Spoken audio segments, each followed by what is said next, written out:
Hey, beautiful people. Ryan Hamer here again today. Thanks for taking the time to watch this video. In this video, today we're going to be talking about the date of last payment and why it's so important.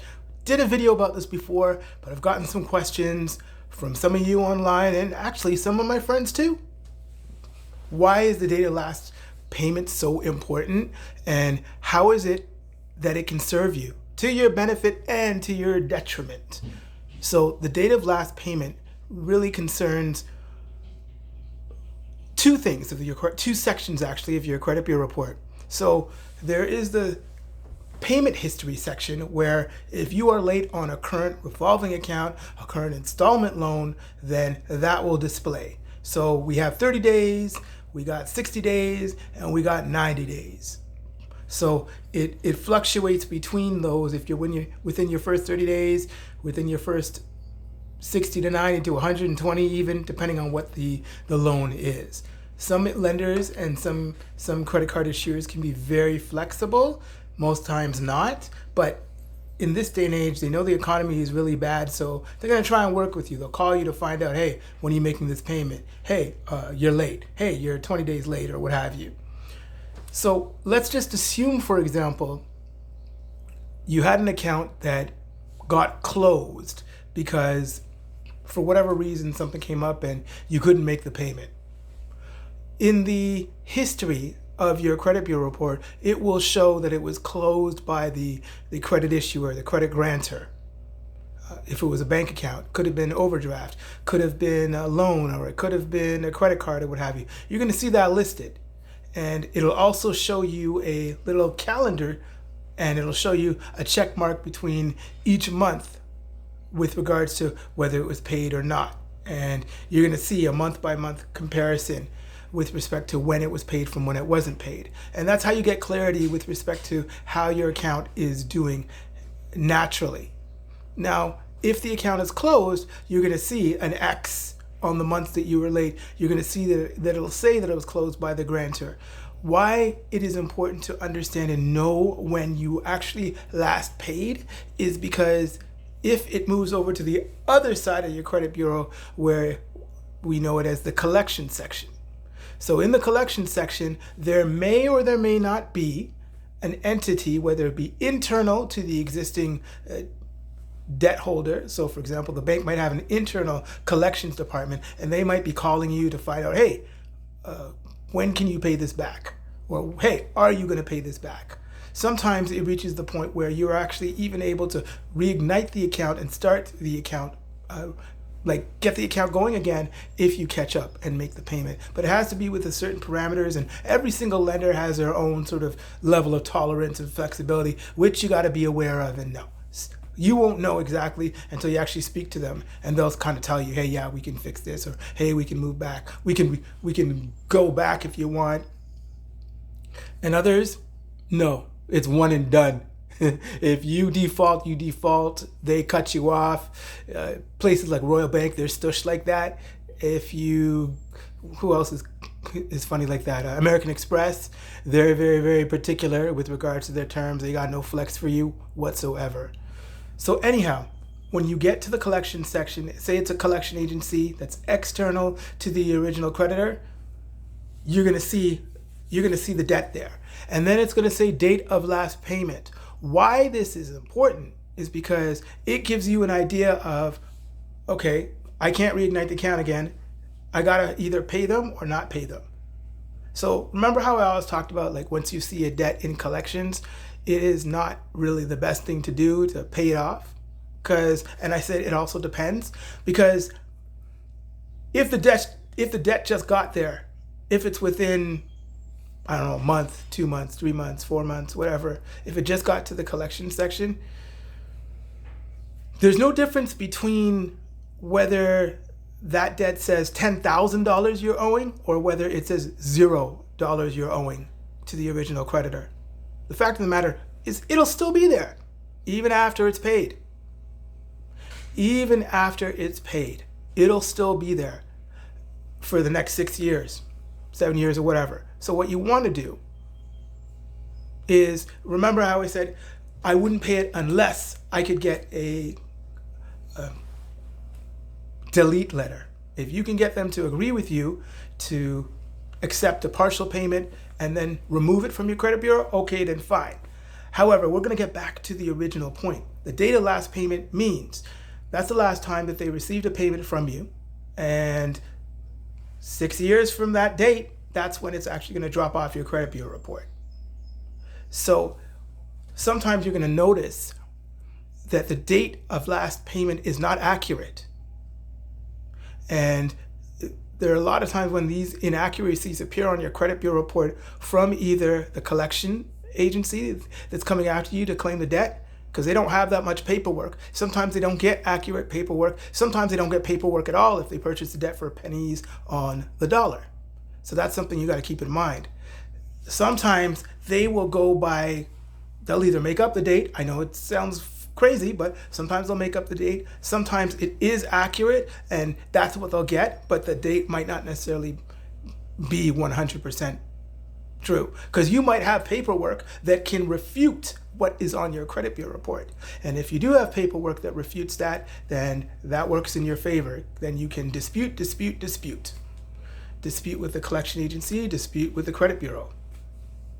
Then I also talk about how the date of last payment, the reason why it's important to note is if you make an agreement to pay that debt and you don't arrange a credit for the deletion, like, so if you don't arrange pay for delete rather, then what happens is that item is still going to stay on your credit bureau report and it'll still be there for the next 6 years, showing a zero balance, showing that you paid it on such and such a date. So then the date of last payment will be replaced by the date that you pay it. It'll be updated, but guess what happens? It resets the clock for another 6 years from the date of that payment, because you did not negotiate to have that debt removed from your credit bureau. Now, it's not always going to happen. They will not always agree. It'll not always be a yes. They'll tell you something like, oh, we can't do that. We're not allowed to access it. As per Ontario reporting laws, or as per our provincial reporting laws, or as per our state reporting laws, you got to take it. We have to update it, and it has to show there that you're paid. That's not true. They can make arrangements, especially if they are currently the debt holder. If they have purchased the debt for pennies on the dollar and it is sitting on the credit bureau, and they have control over it, they have access to the back office, they are in complete control, they are able to remove the debt. But it takes a matter of negotiation, depends on how much the debt is, depends on how much, whether they really want to. Who are you talking to?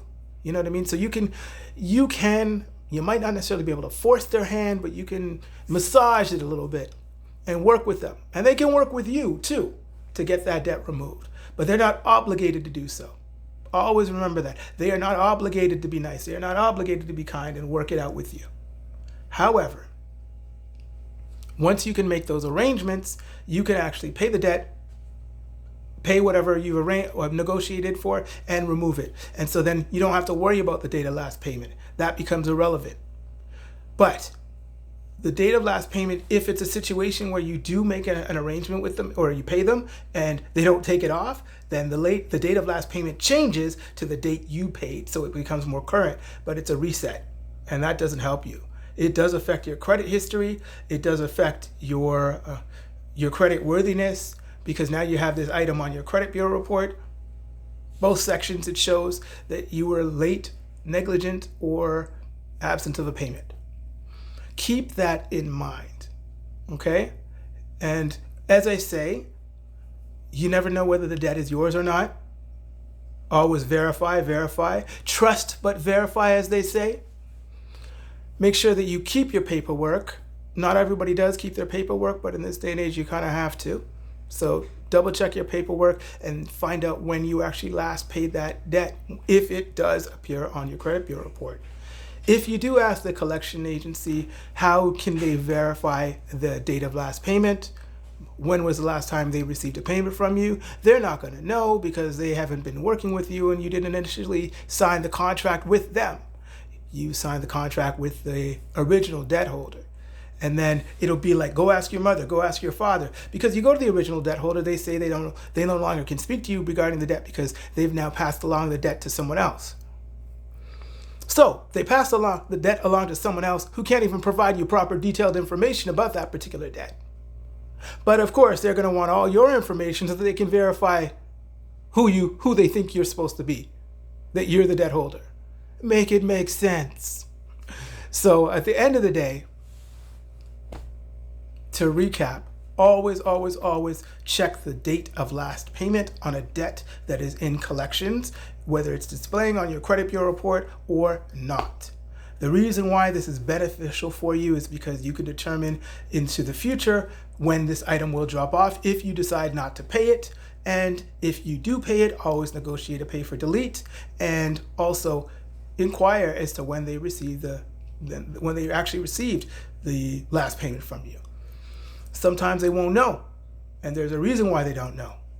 Doesn't matter whether the debt is a government debt, and I'm talking OSAP and stuff like that, because I've seen situations where an OSAP loan is past the statute of limitations. It's over the 7 years, and they know that it's going to drop, but they'll still keep calling you. And a collection agency will still keep calling you, especially as you get to the last year. Once it's within the last year, they know that you might not know that you don't have to pay it because it'll drop off eventually. And they can't legally come after you for the first 2 years anyway. But sometimes people get caught up, life, you want to buy a house, you want to buy a car, you need to do something for your kids, you want to do something and you don't have the money. And you need to go and get credit. And your credit is jacked because there's this 1 or 2 items in collections.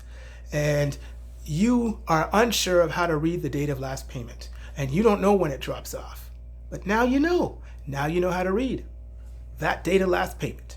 If that date of last payment is within the last 5 years, and you are currently in your 5th year, you're currently in your 6th year, then it's supposed to drop off.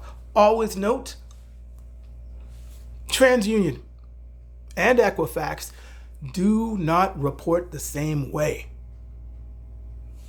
They're like a year behind one another. Sometimes it can be difficult. Sometimes it can be different. So TransUnion might report something and it'll say 2025. It'll say it'll say 2025 when it drops off, or it might just already drop off. Then you got Equifax and it's still there. And you're wondering, well, why the heck is it that TransUnion let it drop off or took it off? Why hasn't Equifax? 2 different entities, and all that stuff is another video I won't get into. I won't get into that now, but it is something for you to be aware of. They report debts differently, and they have internal processes and clocks that count differently.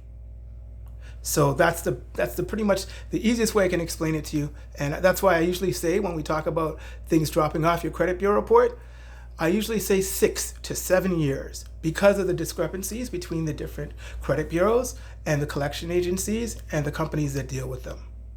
Thanks for taking the time to watch this video. I hope you found it helpful.